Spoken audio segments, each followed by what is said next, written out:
Vakar Rīgas centrs bija piepildīts ar slavenā aktiera Džekija Čana faniem. Jo vakarā Latvija piedzīvoja Džekija Čana jaunāko filmu, kas daļēji uzņemta arī Jelgavā. Kādi ir skatītāju pirmie iespaidi un vai vērts filmu redzēt, par to turpinājumā? Neilgi pirms 7. vakarā cilvēki pulcējas Foruma Cinemas vestibilā, lai jau pēc brīža noskatītos Džekija Čana filmu Dieva bruņas 3. Bija gan Čana cienītāji, tomēr galvenokārt tik viens vēlējās redzēt epizodi, kura filmētāji Rodium vēja tunelī un instruktors, kas piedzīvoja savu debiju kā kaskadieri. Mēs pārsteigumu gaidām. Mēs nepārāk daudz skatāmies tādu veidu filmas, tāpēc mēs gaidām pārsteigumu. Galvenokārt jau to tuneli. Nē, Džekijs Čans ir galvenais. Un galvenais, ka viņš ir Latvijā bijis, to mēs vēlamies atpazīt Džekiju Čanu Latvijā. Filma ir lielbudžeta piedzīvojuma komēdija, kas tika uzņemta 8 pasaules valstīs. Tas ir stāsts par dārgumu mednieku, kurš apceļo visu pasauli, lai atgūtu Ķīnas kultūras mantojumu. Vislielākās ovācijas zālē bija tieši pēc filmas, kad tika rādīti beigu kadri no filmēšanas Jelgavā. Skatoties filmu, bija ļoti labs. Ļoti labs.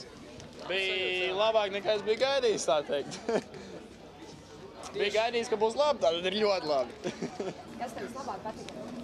Kad viņš cīnījās gaisā. Ka viņš paņēma ar abām kājām galvu no mugurzemes. Droši vien lidojošas moments. Es biju aizbraucis uz Jelgavu, tagad to filmēju, satiku pašu Džekiju Čanu un es redzēju, kā tas notiek. Tā kā tas ir mans moments.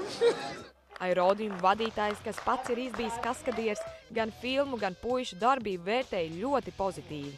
Ieguldītais laiks, ko nācies pavadīt, lai iegūtu Džekiju Čanu kā klientu, noteikti ir atmaksājies. Sākumā bija ideja viņam filmēt to filmu 3 vietās, šo te epizodu konkrēto, un bija ļoti daudz, kas paredzēts Austrālijā filmēt. Tagad, kad skatos tās epizodes, praktiski viss, kas Austrālijā filmēts, ir izgriezts. Ir atstāts tikai Latvijā filmētās epizodes pārsvarā.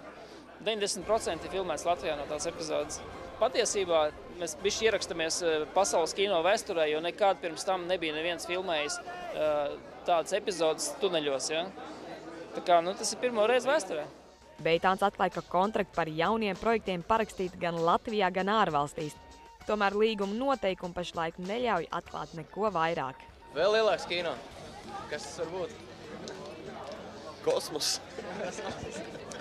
Mēs jums parādīsim kaut ko tādu, ko jūs nekad nekur citur neesat redzējuši.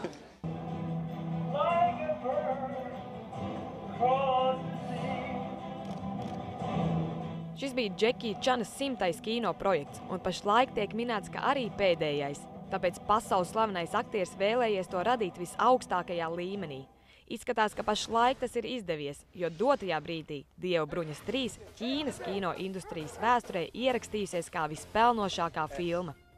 Ieva Čakste, Kaspars Markus, Labvakar Latvija. Es pilnīgi sēdēju tāds lepnums, vai ne? Pilnīgi pareizi, man arī. Un es viennozīmīgi esmu saintriģēta. Un vakar mums teica, ka Džekija Čana jaunā filma varētu būt nedēļas nogales skatītākā un visvairāk apmeklētākā. Un tā teica kinoteātra pārstāvi.